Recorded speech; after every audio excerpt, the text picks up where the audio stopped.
everybody, I'm Steve. I'm Nina. And today's adventure is Cooking. So today I'd like to teach you how to make one of our favorite dishes. Philly chipped beef. But it's been seasoned the way you'd have if you have street food in China. So very spicy, very delicious. Won't you join us? Shaved beef. Avocado oil. Good for high heat cooking. Cooking wine.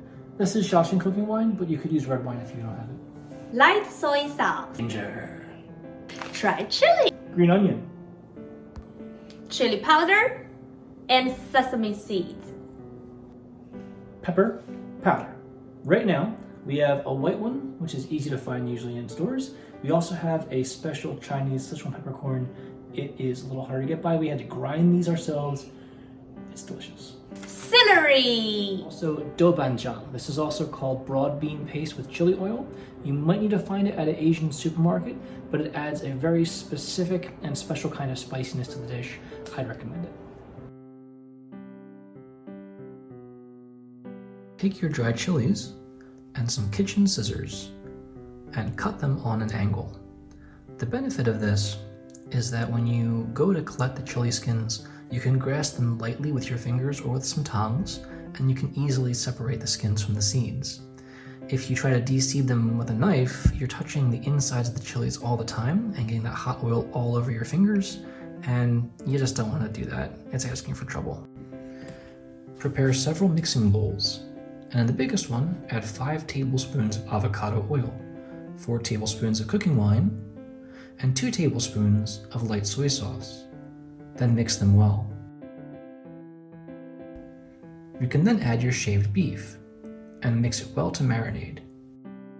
In a smaller bowl, prepare 1 thumb of ginger sliced into thin strips, the white parts of 5 green onions, and your dried chilies, about 7 to 10.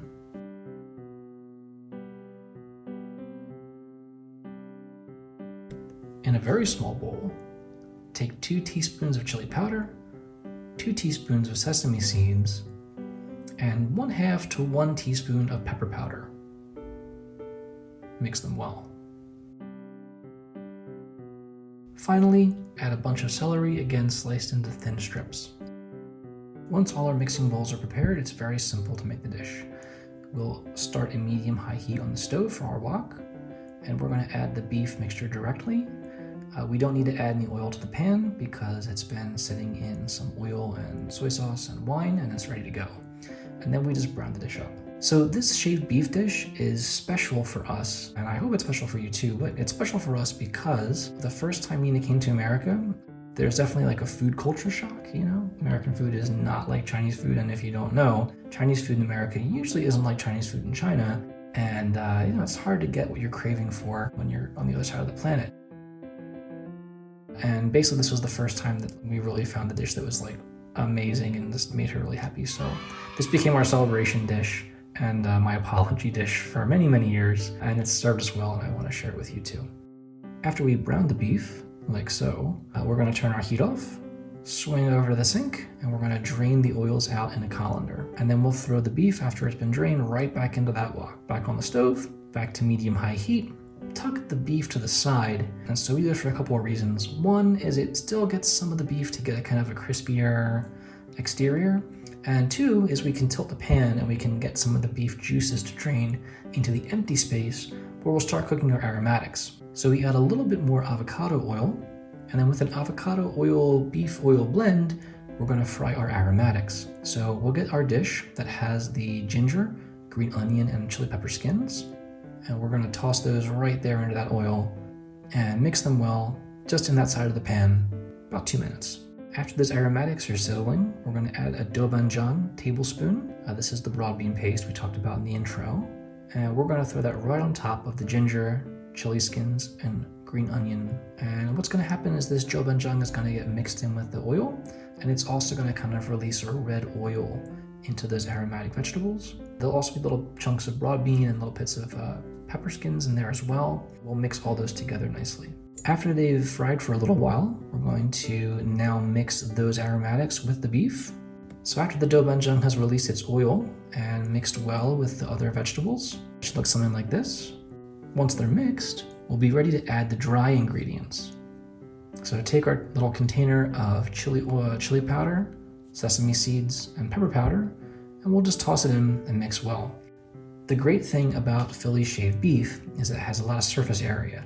If you cook a steak, the seasoning, the salt, the pepper, whatever else you add, stays on the top, on the bottom, the sides, and the middle is just the meat. That's as much as you can get. So by having the shaved beef, we can kind of toss in the dry powders, can kind of maximize the spice per area, per bite of every part of the stir fry. Again, we're going to move all the ingredients to the side, and now we're going to add the celery.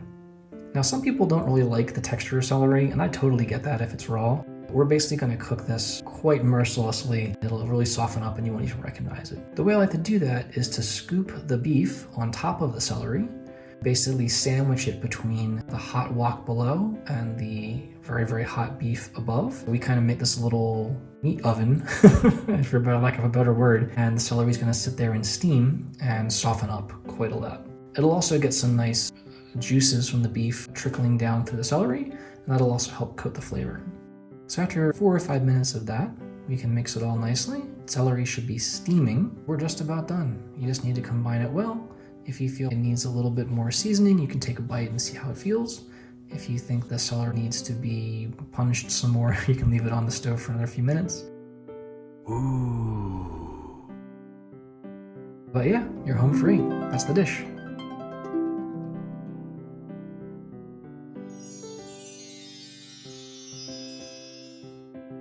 Okay, folks, that's all the time we have for today. Thank you for watching our show.